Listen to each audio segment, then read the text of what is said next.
Hi everyone, it's Laura, and today I'm here to talk to you about Propaganda Girls.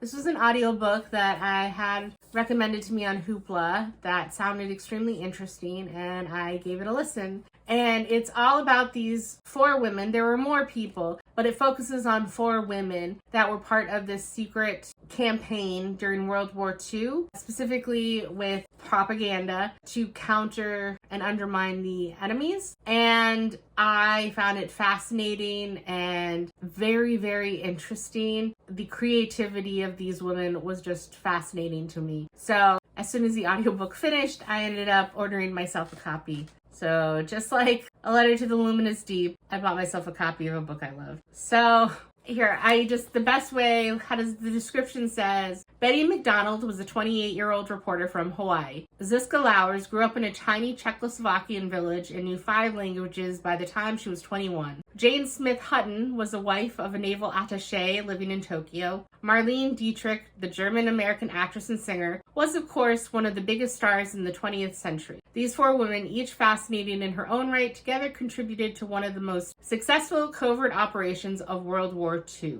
As members of the Office of Strategic Services, or OSS, they had one crucial mission: to create a secret brand of propaganda with the sole aim of breaking the morale of Axis soldiers. Working in the European theater across enemy lines in occupied China and in Washington, D.C., Betty, Ziska, Jane, and Marlene forged letters and official military orders, wrote and produced entire newspapers, scripted radio broadcasts and songs, and even developed rumors for undercover spies and double agents to spread to the enemy. And outside of a small group of spies, no one knew they existed until now. So it was fascinating, and just the things that people went through, and how Marlene, she was in Germany and she could see the Nazi party rising to power. She was disgusted and she moved to America and she became successful here. And then she was more than eager to help. She ended up kind of like how now America, we have these shows overseas for our soldiers. I forget what they're called.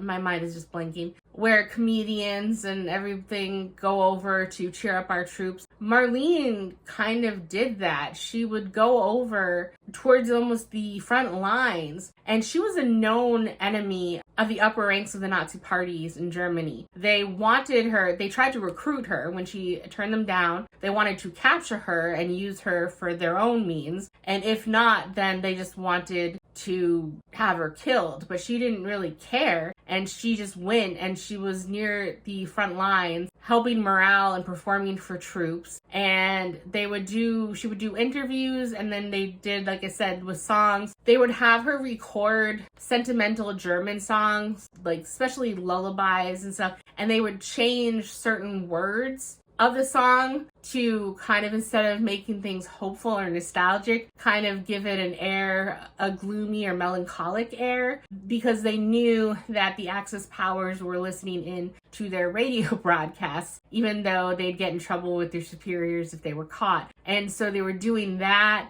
And then there was the one who was in Tokyo as the wife of an attaché. She was actually at the start of the Japanese involvement. She was literally under siege, basically. They were just kept confined to the U.S. Embassy in Japan for 6 months before they were somehow in like a prisoner swap exchange released and let go on boats. And it's just crazy. One of them, the one who was a newspaper reporter from Hawaii, she knew Japanese because she studied it from people while she was there. Her husband was a reporter, and they were there for the bombing of Pearl Harbor. And it's fascinating, but it's also, again, frustrating, just like it was for the 6 when I read the book about the female astronauts, because she was there. She had firsthand account of the bombing of Pearl Harbor. Her husband was off doing all this work for his newspaper, and yet she was banned from doing anything hard-hitting about it. She basically said that she had to write articles about how in these hard times, how to make the meat rations stretch to feed your families. And she was really frustrated by that. And so then she would try and get different assignments. She ended up moving to Washington, D.C., but then the newspaper, she could only cover the president's wife, Lady Roosevelt, what she was wearing in her outfits. And that when she was recruited for the OSS, she was really excited to actually hopefully be doing something meaningful. And she really wanted to, initially her dream was with her husband. They did end up divorcing. They wanted to be overseas correspondents. And so she was frustrated when she just got stuck with desk work in Washington, D.C. for a while. And they were doing this propaganda where they were coming up with things, but there was too much red tape because they would come up with an idea about something in print media. They would send it to the printers. Then it would have to get signed off by like 3 levels of superiors, only to find out that it's too late now to use that in the field. And even then, getting it over to the war zones is just too frustrating. So she ended up going over, she was supposed to go to China, but ended up getting stuck in India for a while because the ambassador to China's wife didn't want any other females there. So they made up some lie about how it wasn't safe for females or something. I don't know. So I felt a little bit of female rage with what they had to put up with. One of the women, I believe it was Zuzka, the Czech woman, she actually enlisted in the military. I could be wrong if that was her, but she put in for promotion multiple times after successful campaigns where this is her idea, this was implemented, and we had actual people from the enemy side come and surrender based on her work. They could tie it directly back to her. And she was denied time and time again the promotion and the raise that she was due just because she was a woman. And so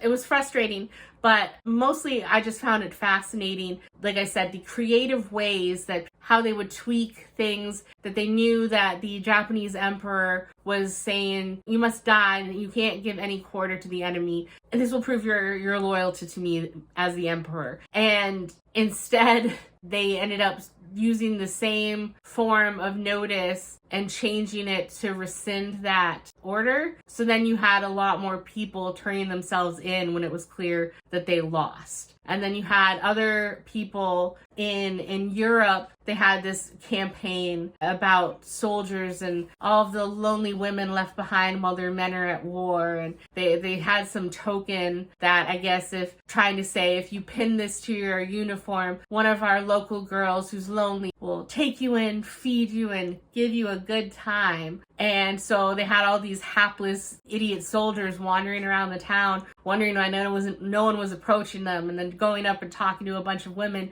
And it worked kind of as twofold because it disheartened the soldier that no one came up to them, but then it kind of creeped out the people in the villages about like, oh, the war is turning these guys crazy. And it was just fascinating hearing all of this. So I definitely, now that I have my own copy, I would love to go back because it was fascinating to hear in audio, but I would like to go back at some point and read it at a slower pace so that I don't mess up which of these women was which, because it can blend together without the visual representation for me at least. And these women deserve for me to distinctly remember who each of them were because it was just wonderful. And I gave this 5 stars and I would recommend this to anyone that might be interested in this type of book. So I think that's all I have to say about this. That's it for this video and I will see you in the next one.